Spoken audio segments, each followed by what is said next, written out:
What's the meaning of coyly?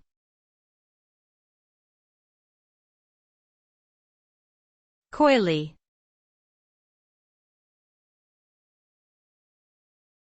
Coyly.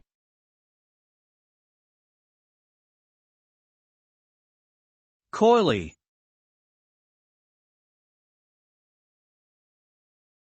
Coyly.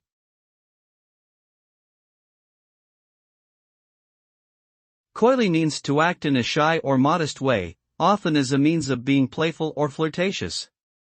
When someone behaves coyly, they may avoid direct eye contact, speak softly, or use subtle body language to convey their intentions.